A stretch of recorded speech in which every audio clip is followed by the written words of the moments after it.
Resolução de questões. Vamos partir agora para o último e mais importante pilar do tripé da aprovação, a resolução de questões. Vários são os motivos que nos levam a resolver questões. Quando resolvemos questões, estamos conhecendo como a banca pensa, e isto é fundamental para os nossos estudos. Descobrir as estruturas lógicas das questões, quais os pontos costumam ser cobrados, qual o conteúdo mais relevante e até mesmo o nível de detalhamento que é exigido pela banca examinadora. São apenas alguns motivos que justificam a gente fazer tantas questões. Você estuda muito, faz resumos, revisa tudo constantemente, mas se não souber como aquele conteúdo será cobrado, você estará em grande desvantagem. Então faça o máximo de questões que você puder da banca organizadora que irá realizar seu concurso, pois quando você estiver lendo o conteúdo, você saberá o que é e o que não é importante. A prática te levará à perfeição. Como acabei de falar, a resolução de questões irá direcionar o seu estudo teórico, pois nem tudo o que aparece nos livros, principalmente naqueles mais acadêmicos, é importante para as provas de concurso. À medida que resolvemos questões, conseguimos perceber com clareza aspectos passíveis de cobrança em prova. Assim, a leitura da teoria passa a ser mais eficiente. Resolver questões é uma ótima forma de memorização. Então, quanto mais questões você fizer, mais conseguirá memorizar o conteúdo. Como saber se você está assimilando o assunto corretamente? Como saber se realmente você está preparado para fazer a prova? Você não quer descobrir isso apenas no dia da prova, não é? Então faça simulados para monitorar o seu desempenho. Se você está detonando nos simulados, possivelmente, quando chegar na hora da prova, o resultado não será diferente. Se você faz 50 questões do assunto que você acabou de estudar e erra mais da metade, não se iluda. Quando chegar na prova, o resultado não vai ser diferente. Tente se dar bem primeiro estudando sozinho e resolvendo os exercícios na tranquilidade da sua casa, sem a adrenalina de estar fazendo a prova da sua vida. Apesar de eu saber que treino é treino e jogo é jogo, tente se dar bem no treino para depois ir para o jogo. Outro motivo importante para resolver questões é que elas servem como revisão do que estudamos. Você pode revisar lendo os resumos, como também fazendo questões. Indico você revisar das duas formas. Mas qual é a melhor ferramenta para resolver questões? Além da internet, que está cheio de provas já com gabarito para você baixar gratuitamente, acho bom você usar algumas ferramentas que já organizam e filtram as questões pela banca do concurso e pelo assunto que você está estudando. As duas principais ferramentas são o Superprovas e o Questões de Concursos.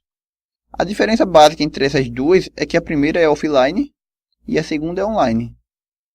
Superprovas, você baixa um programa no seu computador, ele atualiza as questões naquele programa e você mesmo sem conexão com a internet, você vai utilizar o programa. Você vai resolver as questões, são mais de 300 mil questões.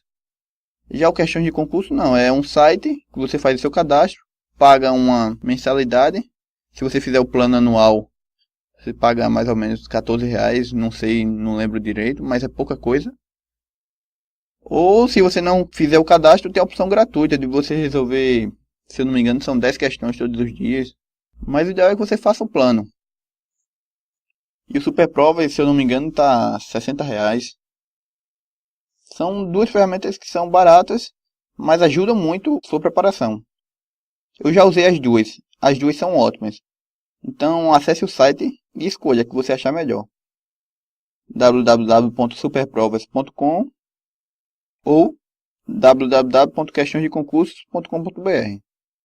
Existem outras ferramentas no mercado que fazem a mesma coisa, mas as duas maiores são essas. Por isso vou me restringir a indicar só elas.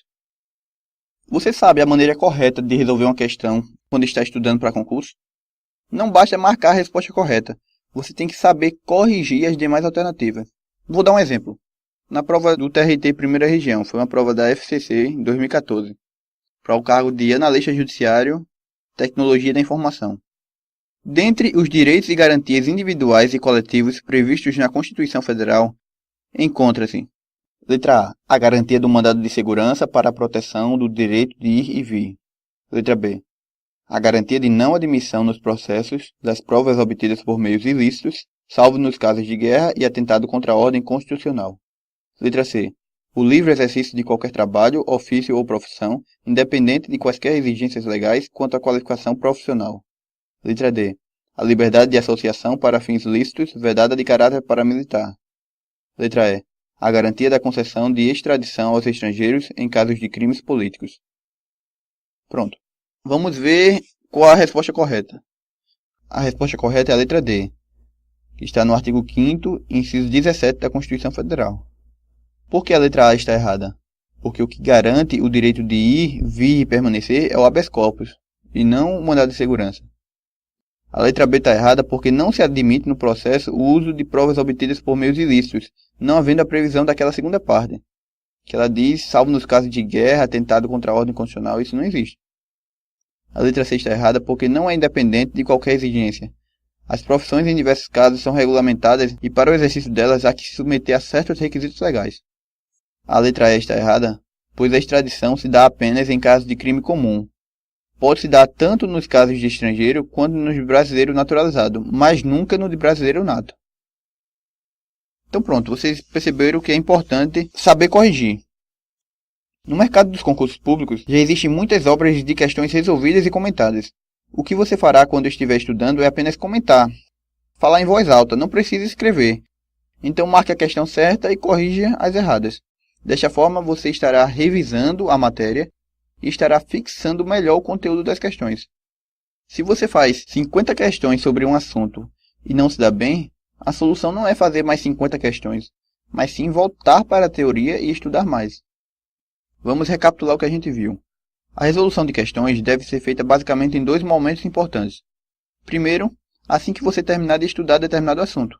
Nesse caso, muito provavelmente, você acertará mais de 90% das questões, pois você acabou de ler aquilo e o assunto está fresquinho na sua cabeça. Segundo momento, resolva as questões como forma de revisar o conteúdo, dessa vez em um momento posterior à leitura do assunto. Em vez de você ler os resumos, você revisa tudo fazendo exercícios sobre o assunto. Essa fase é importante pois além de te ajudar a fixar o conteúdo, te alerta sobre as dificuldades naquela disciplina. Com isso, encerramos este módulo, o tripé da aprovação, os 3 R's, resumos, revisões, resolução de questões. Nos veremos no próximo módulo, onde você aprenderá como estudar para passar. Até mais!